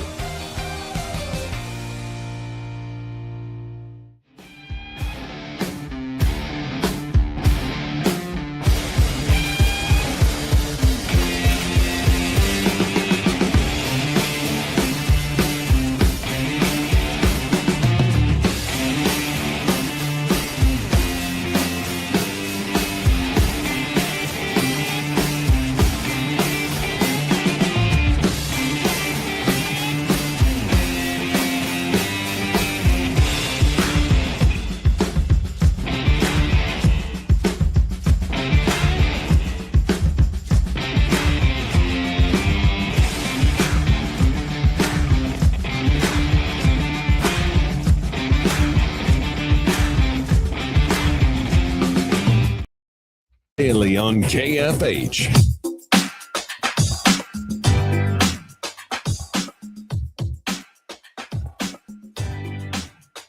All right, welcome back in, everybody. It is Sports Daily. Glad to be here with you on a Tuesday. Jacob Albrock, TJ Cleveland, Max Power producing for us. Yeah, I mean, I guess if the Royals fall out, we can unfortunately not see any dressage, TJ, since that sounds like it's already over. Is there a pro dressage league that we can follow up on this? I'm assuming it's just the Olympics. We'll just, I mean, we got to, there's probably qualifiers. Maybe we can get the U.S. Open of dressage. I assume dressage is also like, I have no idea how equestrian events work. I assume that's like an event in an equestrian meet. Like you don't go to dressage meets. You go to like, it's just one. It's like the 400-meter dash at the track meet, right? The dressage. Yeah, I don't know. I'm not, again, like. Also, can't name me any other equestrian events off the top of my head. I can't either. I can see them. Don't know what they're called. Yeah, I grew up with rodeo. We grew up on a horse running cattle. No equestrian involved in any of that. When I was younger than you, I was maybe 21 years old. I went to Vegas, me and a buddy.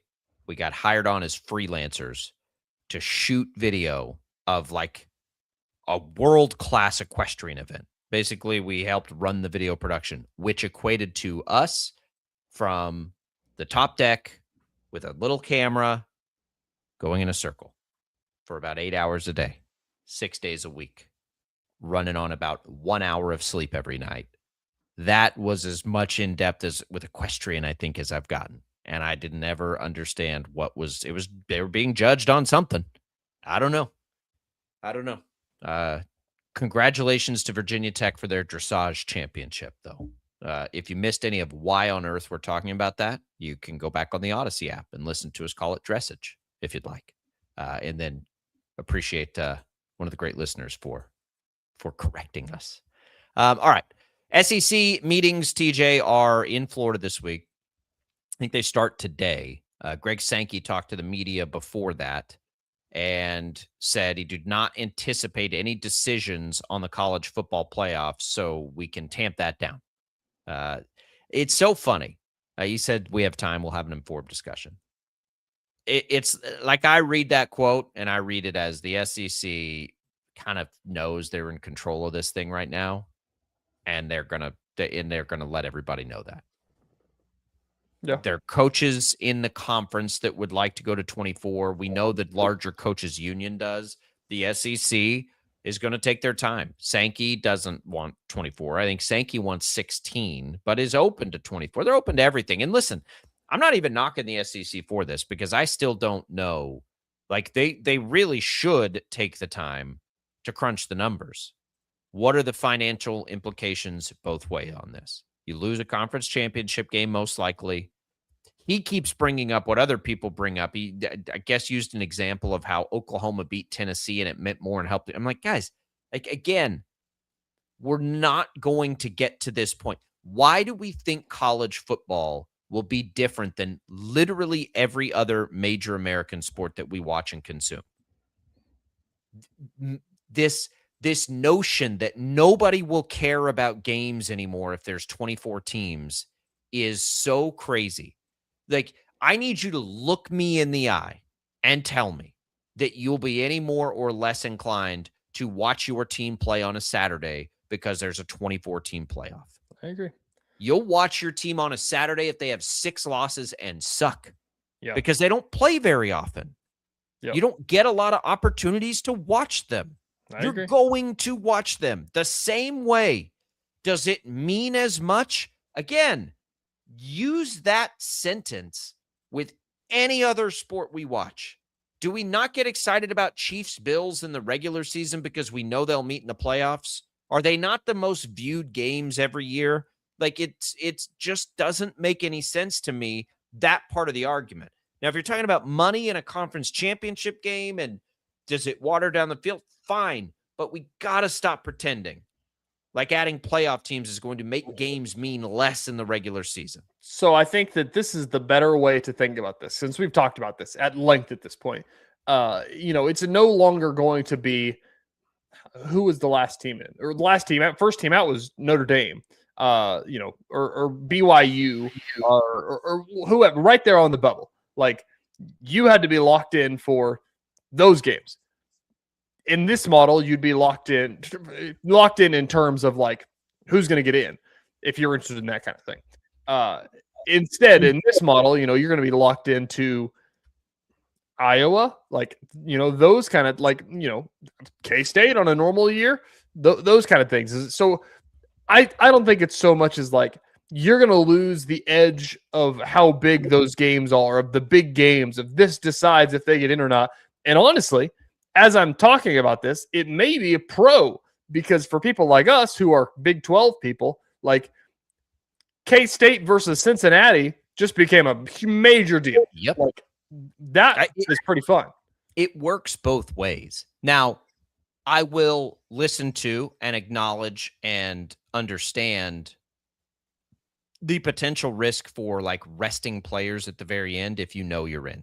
So I would say that is something you got to think about. But honestly, if they do this right, in my opinion, which would be playing early games on home sites, if you're unbeaten or whatever, the risk to not get to host that game has to be enough. Like, you would have to have 24 teams isn't 32. Like, there's buys. So, like, there's things to play for.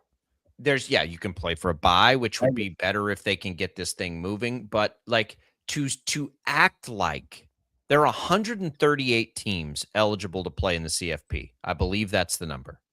To act like 17% of that number of teams making a playoff is this egregious thing is so silly.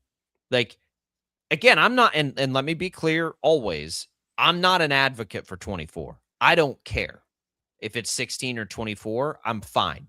I have said and must stick to, because I committed myself to saying, as long as we have the conference champions in, I'll have to start there and be satisfied, because that at least cures the fact that these teams don't ever get a chance to play each other. Yeah. At least you have that. Like, I have to be okay with that, because that's what I've wanted as a fan forever. But now if it goes to 24, let's just say 24, because that's what everybody wants, right? That's the new number out there. 24 out of 138. Okay, we take 14 out of 32 in the NFL. It's true. We take, 14 out of 30 in Major League Baseball. 24 out of 138 is not too many. It's not. So I think I'm with you on this. I agree with what you're talking about 100%. Like, I think that I originally had pushback on it just because of, I like there being something to be said about making the playoffs and things like that. And, things will change in the way we talk about it, I'm sure. It's still going to be really hard to do for most schools. It's true. I think that, as you know, I brought this up. Kelvin Sampson said this about the NCAA basketball tournament expansion, is that like, is this going to let more teams in? It is.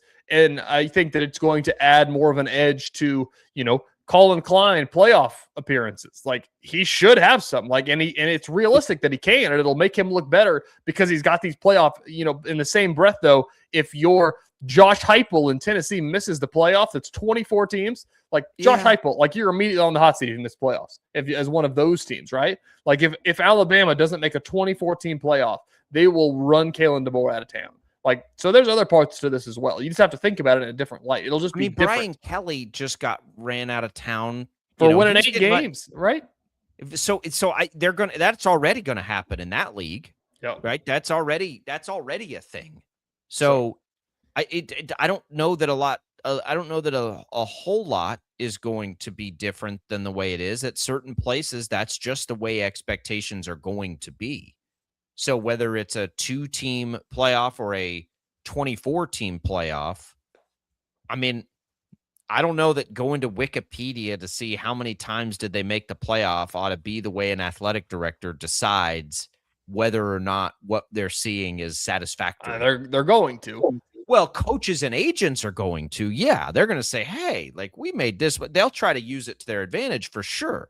Yeah. But good athletic directors aren't going to be fooled by that. Like, oh man, I don't think you're good enough, but you did make it into the playoff 2 times. Like that's already not going to be good enough for those. We've talked about this so much at this point, but like the only thing that has to matter if you're going and forever, the reason why it was 1 game is because it's football, right? Like it's like these guys play 12 times already. Like they're 18 years old. We're not going to go let them beat their heads in on each other and just promote it and say it's fine. And now we're up to 24. Like, well, not at this level because we do it in Division II and FCS, and it's fine at all those places. Exactly. So I think that, you know, again, it's not that like if you'd win it, if you're a 1 seed or whatever, and you'd win it, you'd win 3 games. Like that's what it would be, which wouldn't be any different than really what we have now. I don't think. Yeah, you'd have to take it down to 16, so you'd get 8 buys, right? Isn't that how it'd have to work? Something like that. I assume that I honestly have no idea how that would work. 24 teams though, there has to be play-ins and buys to make it work. Like it's not 32 teams, obviously. Right. Yeah. So, anyways, you just have to make it. It's stupid, but you just have to make it fast. Like you can't let it linger, and that is why people think that the games don't matter anymore. Think about the NBA, Jacob. Why don't we watch the NBA in the regular season? Is because it's so long and the games don't matter. The games don't matter so much that the players don't play in them half the time. That's an NBA problem, right? We don't have that problem in baseball. We don't have that problem in football, in the NFL. We like Major League Baseball is twice as long as the NBA. Which that will always be perplexing forever. Is why can they play every game in basketball? Players is it as physically taxing? I guess no. That's the argument. Is it half as physically taxing? I mean, that's a bit of a stretch too, I think. That's their own problem that they've created. To me, those are the bigger dangers and risks that must be worked out. Okay, if we go to 24 teams, how do we get there quickly? And it means you don't have, November cupcakes. Sorry, SEC. You don't have those. You can get there. You can have a double bye if you're worried about the number of games that, teams are going to play, which a lot of teams do that anyway. And you probably get to the point if you're trying to keep conference championships and you want players to play in them, give them a bonus or something. Now you wouldn't have to do that in the other playoff, I don't think. But if there's a revenue concern with the lack of conference championship games, I think conference championship games are just going to die if we went to 24. But they got to make sure they can still make enough money, which is hard to fathom that they wouldn't be able to duplicate the money lost in conference championship week by getting X number of games left, holistically. Now, the best way to think about the conference championship game is Ohio State versus Indiana. Indiana beat them. It meant absolutely nothing because Ohio State was still like a top 5 seed. And people still went and had fun with the game. Yeah. Right? And that's what you would get into. Again, like it's still football. We still want to watch it. You certainly in college want to watch your alma mater, whatever, the team you're a fan, because you don't get to see them very often. How many times do you get to see K-State play in a season, K-State fans, KU I fans? agree. It's just not that many. Mm-hmm. So you're going to be fired up for it anyway. And I can guarantee you that if your team makes it into the 24, you will have had more fun that college football season. I've said it 50 times on this show probably, is that there's a reason why you don't sit at some people do. I won't say everybody, but majority of people don't sit at dinner on the weekend and check their phone and they're like, God, what's the Royal score? I got to see what's going on with this. You know why? Because they played 6 other times that week. But you bet if you have a wedding in the fall, you're sitting there trying to sneak away and pull up YouTube TV on your phone to watch it. And it's exactly the reason you just said, is that you only get so many of those. You better savor them, and it's over. And then it's over. And that won't change. They can make it a 100-team playoff. And you're still going to watch, if you're a K-State fan, you're still going to watch the Cats every game they play, probably. I think it's coming again. I'm not advocating for it. I just think it's inevitable. But I also can't wait to watch the SEC try to flex and drag their feet and do all this, hydroly. Listen, we're going to take our time on this. Like you can't have talked about this before you arrive to Florida this week. You don't have phones and text messaging. Can't wait for the Big 12 to get in a 24-team playoff and clean their clock. That's what I'm talking about. We'll come back. We got more Sports Daily. Don't go away.